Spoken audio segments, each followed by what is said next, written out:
I'm Keep Joel, and this is Comic Smack, your weekly, daily, all-the-time, anytime comic book show where I give you your fix of everything you need to know from the world of comic books and superheroes. And on today's show, we're taking a closer look at Captain America Steve Rogers issue number 11. Now that Cap is the head of S.H.I.E.L.D., what does that mean for his enemies? Well, let's hop on in together and find out, shall we? Alrighty then, so once again, we open up this comic with yet another flashback to Steve undercover in Project Rebirth. Dr. Erskine continues to be as warm and fatherly as you remember him being, but Steve is very conflicted. He likes the man, he's a good man, he's quickly becoming his friend, but at the same time, he's loyal to Hydra. Moreover than that, Hydra's top brass wants Erskine dead so that he can't create super soldiers for the Allies, and so Steve is forced to pull the trigger on him. Only he just can't bring himself to kill a person as good as Erskine. That being said, he ends up not having to because his handler, who is revealed to be his best friend Helmut Zemo, shows up and does it for him. Now, you might be asking yourself, how did he get to America so quickly and pull this off? That doesn't make much sense. Well, that's kind of the point here, actually. The holes in Captain America's rewritten Kobik history are starting to show themselves now. Now, Steve had hoped with Erskine dead it meant that he could finally be done this mission, only no, the commanders still want him to go through with it and become the ultimate Hydra spy. Now, in the present, Captain America and the rest of the superhero community bury Jack Flag. It's a very tasteful funeral, and Captain America manages to give a very impassioned speech, once again,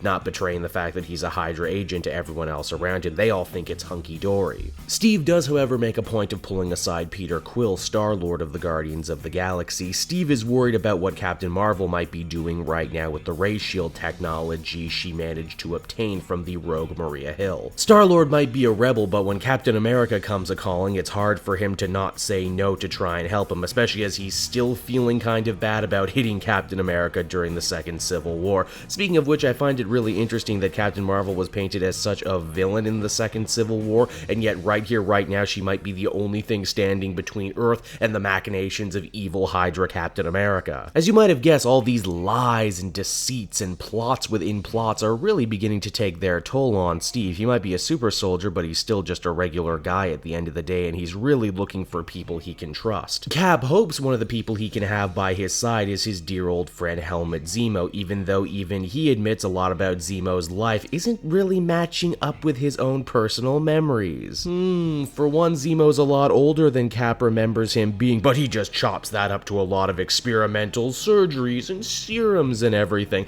Also, this Zemo claims to hate his father, even though Cap remembers meeting the senior Zemo and him being a nice dude who loved his son. This is really important information because it lets us know that Kobik's ability to rewrite a person's history can only go so far. By the end, Baron Zemo does agree to join Captain America, but we don't know whether this is because he actually believes everything Cap has been telling him, or if because he's hoping to use this situation to his advantage. Yeah, it would seem that the ultimate evil chess master, Hydra Captain America, is for the first time ever actually starting to make some mistakes, and the chickens are on their way home to roost, because over with Taskmaster, he's managed to recover the black box from the airplane crash from all the way back in the first issue of this series. What does that mean? Well, that means Taskmaster now has complete and utter undeniable proof of Captain America attempting to murder Jack Flag and pledging allegiance to Hydra. Now, what would he do with this? He's not quite sure. His buddy Black Ant, though, former superhero turned super villain Eric O'Grady, he says they should use it to get rich like the twisted Jiminy Cricket he is. Captain America Steve Rogers number 11 is yet again another comic in this series where I just have no idea where it's going, and I positively love that feeling. Not a single issue in this series has been boring. Everyone has been so layered with a plethora of features. Just when I thought it couldn't surprise me anymore, it up and surprises me again. Also, well, I think Nick Spencer has become a more prominent name in the comic industry with his high-minded political intrigue and drawn from the headlines-inspired storylines. I enjoy this issue because it reminds us that he can be funny and has an affinity for D-list villains, much like myself. If you missed the boat on this newest Captain America run, I think you should most definitely hop back in now, especially given that the next big event is going to be Secret Empire, and that will most definitely affect the entirety of the Marvel Universe.